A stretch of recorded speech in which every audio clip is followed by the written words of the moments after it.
Welcome to the July 2006 City Focus. On this edition, RoundRockTexas.gov is always on. Status of roads around town. National Night Out is coming. And fire station construction update. These stories and more on City Focus. The City of Round Rock is always on. Our recently unveiled website will make your online dealings with the city smoother than ever.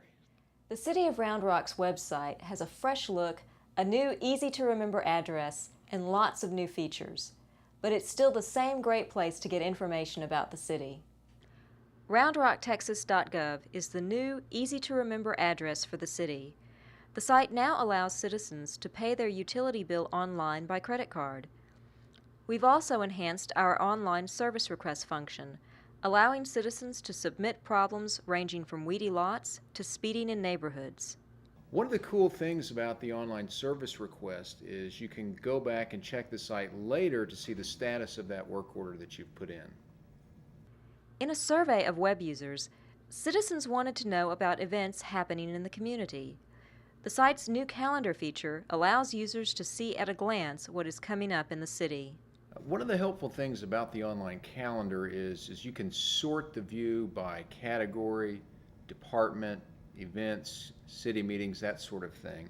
Something else that we're doing with the calendar is we're allowing community groups and nonprofits to submit their events so everyone can see what's going on in Round Rock. The new site also features special user-centric menus to allow citizens to navigate by their concerns and interests.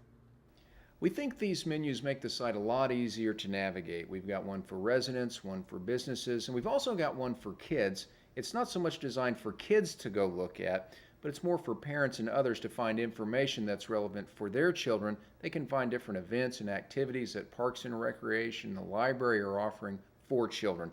Very helpful for parents.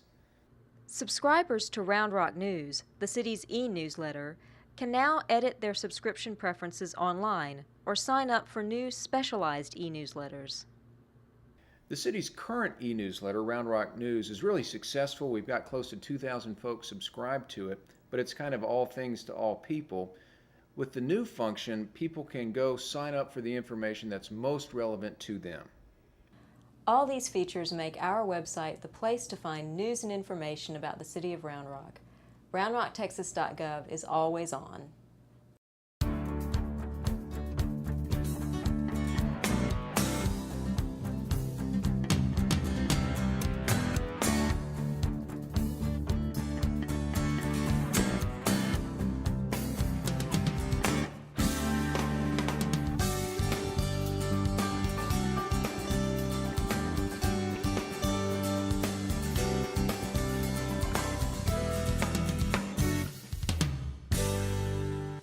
The Round Rock Police Department invites all neighborhoods in Round Rock to meet in their neighborhood parks and join with police on Tuesday, August 1st for National Night Out. From 6:30 to 9 p.m., residents in Round Rock and across the nation will lock their doors, turn on their outside lights, and spend an evening outside with neighbors and public safety personnel. To register your neighborhood for the event, or for questions or further information about National Night Out, contact Senior Sergeant David Pierce at 218-6669 or check roundrocktexas.gov/NNO.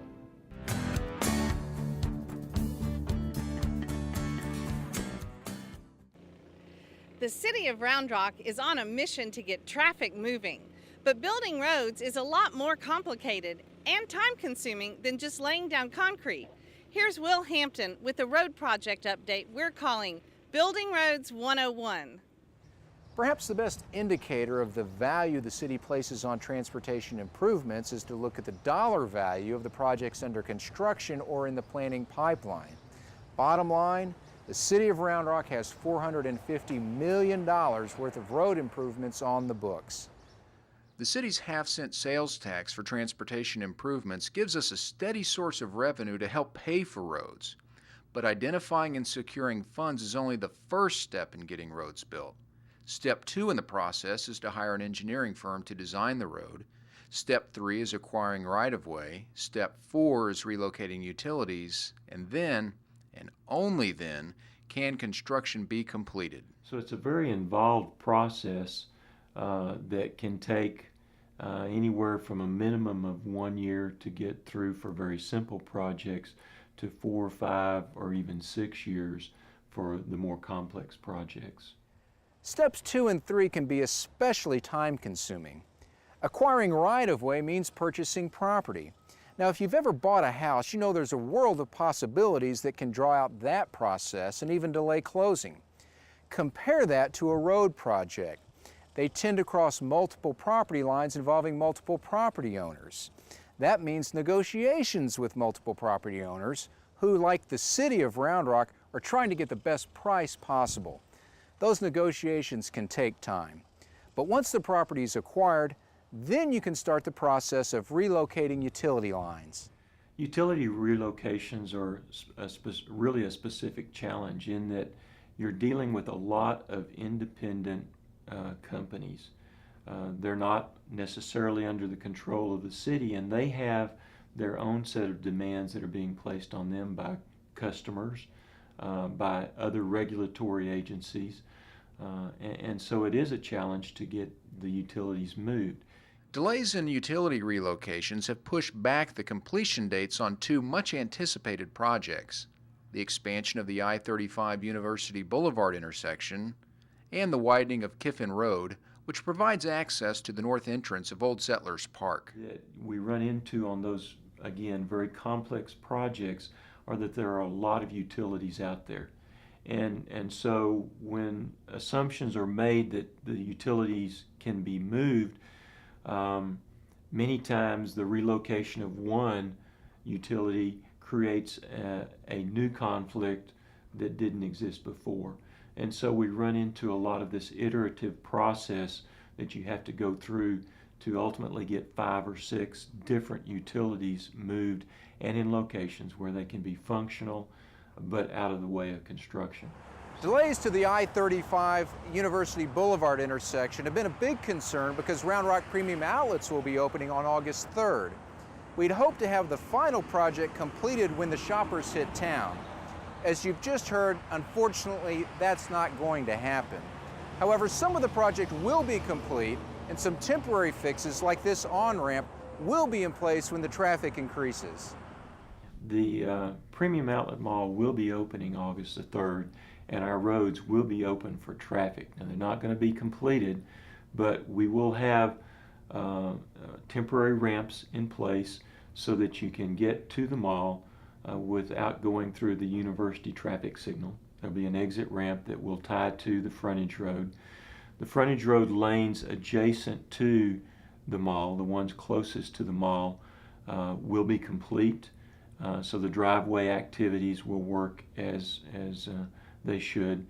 And so we will be prepared for the traffic that will be coming to the mall. There will still be construction going on in the area, and so it will get better as time goes on, but we will be prepared for people to come and shop and enjoy their experience in Round Rock. Another X factor in building roads in Round Rock is the Union Pacific Railroad that runs through town. Securing a permit from UP to work in its right-of-way can be a years-long process. Earlier this year, when the city received a long-sought permit to construct A.W. Grimes Boulevard under a rail bridge, we expected to finish the project by the end of this year. However, there was another delay. When the railroad bought their materials and hired their contractor, there was a significant cost increase over what their original estimate was. The railroad, because of the significant increases in cost, felt that they needed to come back to the city and work out a new arrangement to cover these increased costs. That delayed the railroad's work by several months, and that in turn delays the completion of the A.W. Grimes project by several months. We are now looking at a completion date probably around May of next year. So we did have another bump in the road, so to speak, but we've worked through that, and the project now is under construction, and the railroad is on site and working with us. There is some good news on the road construction front. Improvements to Redbud Lane are now mostly complete in time for the new school year. Construction is also starting on new sidewalks for Redbud, and they're scheduled for completion by the end of August. Yeah, it will be a great improvement at that intersection with US 79. Instead of having one lane northbound, we will have multiple lanes northbound with dedicated left turn lanes, straight lanes, right lanes, so on. The intersection should work much, much more efficiently. The final phase of the Redbud Lane project, increasing capacity at the intersection of US 79 and the bridge over Brushy Creek, will begin construction this fall. To get the latest on our mini road projects, visit the city's new website, roundrocktexas.gov, and go to the What's New drop-down menu. Click on the Capital Improvement Projects link, and you'll find a wealth of information about all our construction work. Round Rock is the sports capital of Texas, and nothing says that more than being host to the largest amateur multi-sport event in Texas. Terry Wagoner reports on the unveiling of the title sponsor of the Games of Texas. On June 28th, Williamson County hosted a media kickoff for the 2006 AT&T Games of Texas. At the event, the title sponsor was announced and the new AT&T Games of Texas logo unveiled. Local one-to-watch athletes were recognized, and the kickoff included a demonstration of the game's newest sport, wiffle ball. The Texas Amateur Athletic Federation and Williamson County Games hosts are thrilled to have AT&T on board for the AT&T Games of Texas. Our crown jewel is the Games of Texas, with over 10,000 athletes competing in a variety of sports. We are so excited to be coming to Williamson County, home of TAF, which is housed in Georgetown, and we look forward to a great games with a great sponsor being AT&T. This huge event will be in Williamson County July 21st through 23rd and July 27th through 30th, bringing more than 10,000 athletes and their families to Williamson County.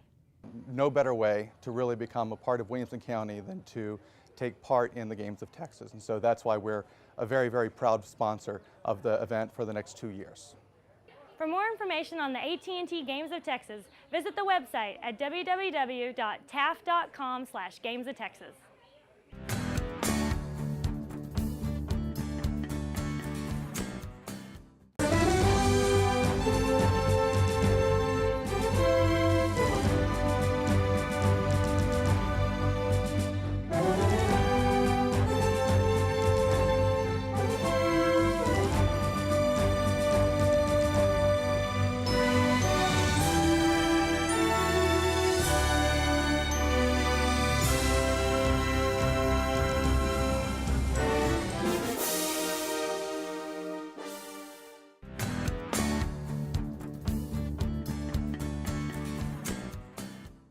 We take safety in the city of Round Rock very seriously.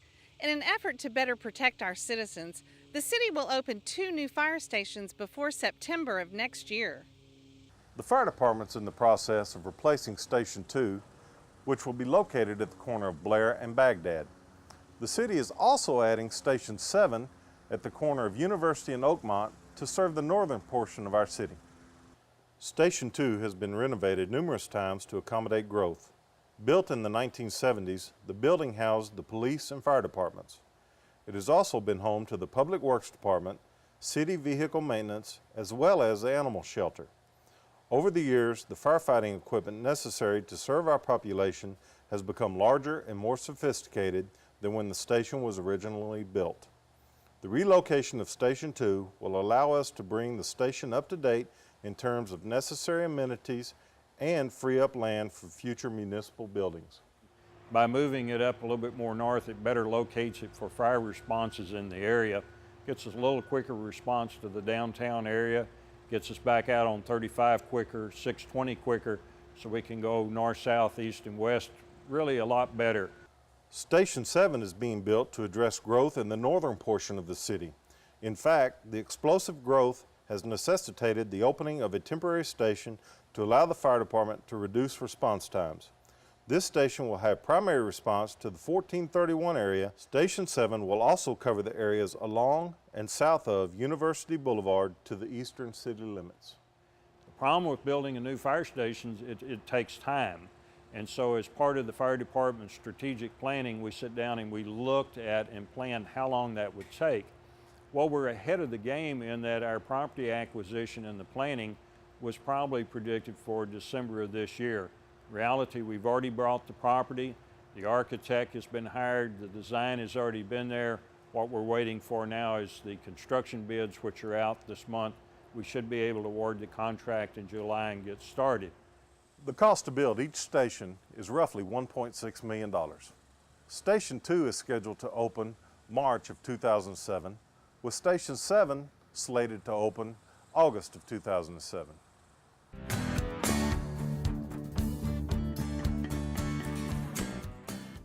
A child can tell you what police do, what firefighters do, but what about public health? Public health protects people from disease by giving people shots, inspecting restaurants, approving septic systems, and investigating infectious disease outbreaks. Public health teaches people about health, especially parents and children. Protecting people from disease and teaching people about health, that's what public health does.